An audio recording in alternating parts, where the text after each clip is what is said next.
In a male-dominated sports industry, Allie has helpful advice for women pursuing a field in sports broadcasting. Weeks after the budget cuts at Grandview University, questions still arise about the decision to let 6 staff members go. Displayed throughout the atrium of the Coles Communication Building is a mixture of glassware printed to represent a unique piece of art.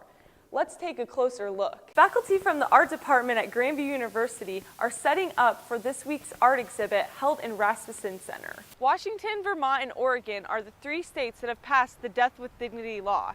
Is Iowa next? It can be tough for students to get back into the routine after a long summer break. And I'm Callie McCann. Last summer, Grandview started remodeling, and one of their biggest projects was the Grandview Plaza. The Renaissance Fair is held in the first few weeks of September. Matt Boyles gives us an inside look. Viking fans are tailgating before heading into the stadium to watch the Grandview football team take on Drake University.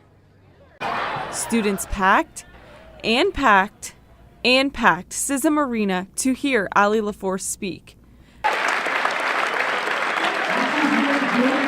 You guys gave me the awesome opportunity to speak to student athletes who I can relate to from having played sports in college. So I just wanted to share some of my advice on, how to gain success early on and what the workplace is like for some of you who will be graduating soon. Allie gave plenty of helpful advice to students that she learned through her many experiences in life, like winning Miss Teen USA in 2005. I was 15 years old and people were asking me, what do I want to do with my life? And people looked to me as a role model. And so at a very early age, I had to learn how to grow up. I had to decide what things in life were important to me and also deal with success while staying grounded.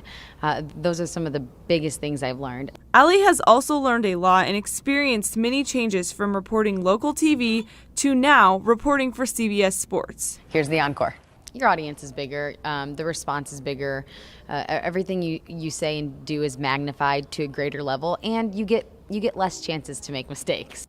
In a male-dominated sports industry, Allie has helpful advice for women pursuing a field in sports broadcasting. For women, I would just say, do a good job, and then gender never comes into question. If you go out there and you're a good reporter and you have good information and you deliver it in a clear and concise and smooth way, then people can't pull the gender card on you. Allie left a great impression on Grandview, and maybe Grandview left a great impression on Allie. For GVTV, I'm Callie McCann. Faculty from the art department at Grandview University are setting up for this week's art exhibit held in Rasmussen Center. Straying away from the traditional faculty show, teachers are putting a new spin on this year's exhibit. Well, the idea was we wanted to do something that would showcase the work of the faculty here, but we didn't want to do a traditional faculty show. We've done that a couple times recently, and we didn't feel like that needed to be done again right now. We were throwing around ideas of how we could put together something that would be about what we do and about our process, and because we like to talk about what we do with students, we think it sets a good example. Really what it is it's a faculty exhibit. It's about our work, the people who teach in this department, but it's maybe things that we wouldn't normally exhibit and put out there to say, this is my work. It's more like, these are ideas that I have, and this is what I'm interested in talking about. Together, they collaborated on a main theme and divvied out the space provided. This year's theme is a unique display of unfinished work.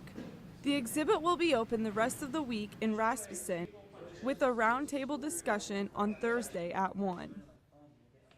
During that time, faculty will explain their pieces and discuss their roles within the art department. For GVTV, I'm Callie McCann. Last year, we were able to assist more than 12,300 people with some form of basic need. My name is Roberta Victor, and I'm Director of Cross Ministries at Cottage Grove Presbyterian Church here in Des Moines. There's nothing as basic or as fundamental as food. Seeing the inner satisfaction of people as you give them something as small as food to us, which is just huge to them. It's very rewarding. We have limited resources. We can only assist a family with about a 4 to 5 day supply of food once a month. We really don't want anyone to leave here hungry. Roberta has told us stories of people and they'll just break down in tears. Just a beautiful little girl with big brown eyes looked at me with just all of that innocence of youth, and she just looked up at me and she said, "We don't have any food at my house." I knew in that moment that I could never send anyone away without food.